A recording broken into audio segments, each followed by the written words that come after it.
Indianapolis, probably one of the best football games I've ever seen. They were down 28 points. They came back, won 45-44. Andrew Luck, by the way. When you're speaking about Andy Dalton and Andrew Luck and just comparing the two, even though they're incomparable right now, Andrew Luck is 18-2 in a touchdown or less amount of points in a game. He's fantastic. Is that how they're saying it these days? No, that was a poor way to put it, as a matter of fact. But did you understand what I said? Well, there's some things you're younger, and there's some things the kids are saying that I don't know. Yeah? What else? Twerking? You understand twerking, that? Yeah, that twerking. You don't understand twerking? No, I think twerking. Twitter? I'm on Twitter. Oh, you're on Twitter. Yeah. Instagram? Not on that one. So when it's 7 or less fewer points. Is less acceptable as well? Go listen to your friend Ben. Look. So 18-2, that's impressive. Yeah. Look, Tufts, Virginia, Indiana. Okay? All right, moving along. Alex Smith, we were talking about this earlier. It was by far the best game I've ever seen him play. Because they Well, it wasn't by far. The way, I mean, the championship game against the Saints was a spectacular. That game where he went 22, when he won of 22 against the Cardinals for 4 touchdowns and no interceptions, then lost his job. Yes. That was a pretty good game. That was a good game. Yeah. That was the game right before he was fired. Right before he got fired. How many times did they say game manager about Alex Smith in that game? That's just sort of what they've said about him forever. Yeah, but he made plays. They weren't the game manager. Yeah. Why do they call him a game manager? He managed the game with 44 points on the road. It's pretty impressive. Because he doesn't throw for 344 yards. That's why they call him a game manager. He did the other day, but he generally, it's just a thing that they say to say that, okay, he's not a spectacular Andrew Luck type, Peyton Manning type, Drew Brees type quarterback. But he still wins and he's successful, so he's a game manager. We'll get to the Colts in just a second. They don't as with Trent Dilfer, they don't ask him to win the game with his arm. They use Jamal Charles. The idea was to have a tough defense, was to control the clock. They couldn't use Jamal Charles. Andy Reid is a little bit more of a gambler, but they punt, they play defense to try to get field position when it's time to, as with the Niners did, when it's time to kick a field goal. You continue to rack up points and win a game, and there aren't any dazzling offensive plays. So, we all know what it means. So, unfortunately, you are rubbing off on me in the way of we need to go for it on 4th down. And the New York Times has this one piece. If we could pull up the first screenshot. This is via Bleacher Report. Basically, should they or should they not have gone for it on 4th down in 3 different situations? Now, the New York Times basically said that they should have gone for it on 4th down. So if we could zoom out just a little bit so we could see the distance. So the first one, it was in the first quarter. Let's just jump to the 4th quarter. 8 yards to go on the Colts' 41-yard line. In the 4th quarter, 14:47 left. They say go for it. Andy Reid punt it. 5:40 left. They say go for it. They kick the field goal. Who's they? The New York Times. Based on the statistical model. It's the editorial board. It's Sulzberger. Here's the thing. Yes.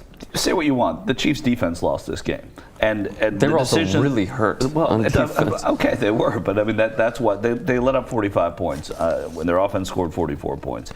The decisions that Reid make, you can go back and look at them, and as the Times has done, as I'm sure you and Ben have done, and everybody who watches football has done. But the point is, their defense had so many opportunities to stop on 3rd down, on 2nd and long, and didn't. And that's what happened. I agree and disagree. There's no question the defense lost that game. They gave up 45 points. That said, at each moment, that when the defense had given up 38 points, you have to recognize we might give up 45 points at this point. You make these decisions in part based on the kind of game it is. And at that point, the Colts scored every time they had the ball. In part, but you also make it on the type of season it was too. Yeah, but that's also okay. But their defense, I don't think they ever believed that their defense was as bad as they've been playing recently. Yeah, but but that's a coaching. That's a miscalculation. That would be a miscalculation. Yeah. So you're in a game, and also it should change to some extent game to game. You see, look, absolutely, we're exhausted, we're hurt, we're beaten. This guy has our number. That's the most important part, is how it is in the game. But I think they got addicted to how it was in the beginning of the season. Like, our defense can do anything. So I think that you need to, what is happening, at least in the NFL, and the New York Times piece, which I haven't obviously read yet, but is that there's a recognition that there are answers to these questions. I and some others have been saying for 15 years that teams should be not punting and not kicking field goals. I don't mean, obviously. You made me a believer, to be honest with you. You totally shifted my thinking. And it's just, and now it's starting to, there's a consensus growing. I think everybody watching that game thought, boy, if the Colts get the ball back when they're inside of 1 score, they're going to go ahead. what was actually surprising about that is that after the Colts scored to go ahead was that the Chiefs didn't come down and kick a field goal to win the game. Yeah. By the way, we're talking about the coaching That's gaps great of Andy point. Reid. Yeah. That was a good point.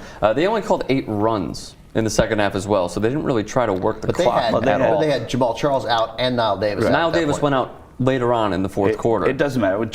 Jamal Charles' injury lost this game, not because he was going to save the game. So the But defense and Jamal Charles' injury is what you're saying. Yeah, the defense, the Colts defense could make the easiest adjustment in football, and that took away their number one weapon without having to do anything. So that changed the scope of the game. But that was what the game was. So the Chiefs, at a certain point, couldn't overcome it. And the Colts defense, which gave up 38 points through the first possession of the second half after the turnover to start the second half.